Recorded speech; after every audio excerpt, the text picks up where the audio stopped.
Assalamu alaikum dear students. Today the date is 16th of June 2021 16/6/2021 class six से subject है हमारा general English से topic जो है हमारा वो है द फ्रेंडली मंगूस।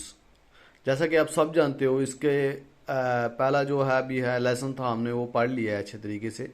तो आज पार्ट थर्ड इसलिए लिखा गया हुआ है क्योंकि पहले दो बार हमने इसको पढ़ा है इसका लेसन। तो आज जो हमारा जो सब टॉपिक है वो है एक्सरसाइज वर्क, जो पेज नंबर 112 पर है 112। तो सभी स्टूडेंट्स अपनी बुक की पेज नंबर 112 निकालेंगे और आज हमारा जो सब टॉपिक है वो है एक्सरसाइज वर्क। अपनी नोटबुक भी निकालेंगे और पेन भी। तो आज हम इसकी एक्सरसाइज जो है एक्सरसाइज वर्क जो है आज वो हम कंप्लीट करेंगे। चलिए, तो आज का पहला क्वेश्चन नंबर 1 है हमारे पास। Why did the farmer bring a baby mongoose into the house. तो फार्मर ने उस नेवले के बच्चे को अपने घर में किस लिए लाया, किस वजह से लाया, तो वो वजह पूछ रहे हैं। चलिए हम लिखते हैं, अब बोर्ड की तरफ जाते हैं।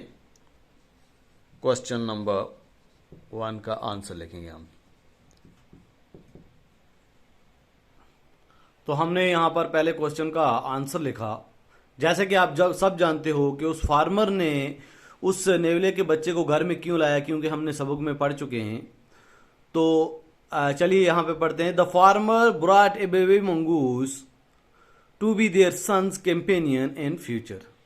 तो फार्मर ने इसीलिए वो नेवले का बच्चा लाया था कि वो इन फ्यूचर में, आगे आने वाली जिंदगी में उनके सन का क्या हो जाएगा, हम सफर साथी बनेगा, उसका दोस्त रहेगा। अच्छा, तो इसीलिए उसने उसको घर में लाया था। तो हमारा अगला क्वेश्चन नंबर 2 जो है वो है why did not the farmer's wife want to leave the baby alone with the mongoose. तो क्यों उस किसान की बीवी, उस फार्मर की बीवी नहीं जाना चाहती थी अपने बच्चे को अकेला छोड़कर उस नेवले के पास। उस नेवले के बच्चे के पास फार्मर की जो बीवी थी वो क्यों अपने बच्चे को अकेला छोड़कर नहीं जाना चाहती थी। तो अब क्वेश्चन नंबर 2 का आंसर लिखेंगे हम यहाँ पर। जैसा कि आप सब जानते हैं कि क्यों उस फार्मर की बीवी अपने बच्चे को नेवले के बेटे के पास अकेला छोड़कर नहीं जाना चाहती थी। आप सबको इस बारे में पता है क्योंकि आप सब ने ये पढ़ा है और आपको अच्छे से पता भी है। तो हमने यहाँ पर क्वेश्चन नंबर 2 का आंसर है जो तो हमने यहां पे लिखा the farmer's wife did not trust an animal so she did not want to leave the baby alone with the mongoose. जो फार्मर की जो बीवी है उसको एक जानवर पर, एक एनिमल पर भरोसा नहीं था, एक जानवर पर भरोसा नहीं था, इसीलिए वो अपने बेटे को अकेला उसके पास छोड़ के नहीं जाना चाहती थी। सीधी सी बात है को उसको उस जानवर पर भरोसा नहीं था, इसीलिए वो अपने बेटे को उसके पास छोड़ने के लिए तैयार नहीं थी। तो अब हमारा अगला क्वेश्चन नंबर 3 है, जो हम सीधा बुक की तरफ चलेंगे। क्वेश्चन नंबर 3 यहां पे है what was the farmer's comment on his wife's fears. कि किसान ने अपनी बीवी के साथ क्या कमेंट किया था। तो चलिए, जैसे कि आप सबको पता है इसका आंसर आपने पढ़ा हुआ है, तो हम यहां पर लिखते हैं आंसर क्वेश्चन नंबर 3 का। तो क्वेश्चन नंबर 3 का आंसर है यहां पे लिखा the farmer said that the mongoose was a friendly animal. तो फार्मर ने अपनी बीवी से यही कहा था कि जो मंगूस जो है, जो नेवला है, ये एक किस्म का फ्रेंडली एनिमल है, मतलब दोस्ताने वाला, भाईचारे वाला है कि नहीं, मिलजुल के रहने वाला जानवर है। तो यही बात उसने अपनी बीवी से कही थी। तो अब अगला question number 4 why did the farmer's wife strike the mongoose with her basket.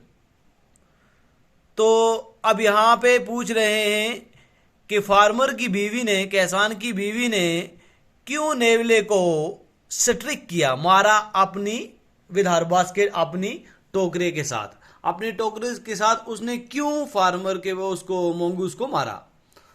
तो हम यहाँ पर लिखते हैं। अब तो आप सबको पता ही है, जब वो बाजार चली गई थी तो जब वो वापस आई तो उसने बाहर मंगूस को पाया, तो किस हालत में पाया और उसने फिर उसके साथ क्या किया, ये आप सबको पता है। तो हम वही चीज़ यहाँ पर लिखते हैं कि क्या वजह हुई थी कि उस फार्मर की बीवी ने, फार्मर की वाइफ ने मंगूस को बास्केट से मारा, टोकरी से मारा। आंसर क्वेश्चन नंबर 4 का। तो क्या हुआ था जी? Seeing the blood smeared mongoose, she thought that he had killed her baby, so she struck the mongoose with her basket. उसने जब देखा मंगूस के चेहरे के ऊपर, मंगूस के पंजों में, उसके मुंह पे के साथ, उसके साथ जब उसने देखा, ब्लड देखा, खून देखा, she thought that he had killed her baby, उसने सोचा कि उसने उसके बच्चे को मार दिया है। So she struck the mongoose with her basket, तो इसलिए उसने मंगूस को, नेवले को अपनी टोकरी के साथ क्या किया जी? स्ट्रक किया, मारा। तो अब क्वेश्चन नंबर 5,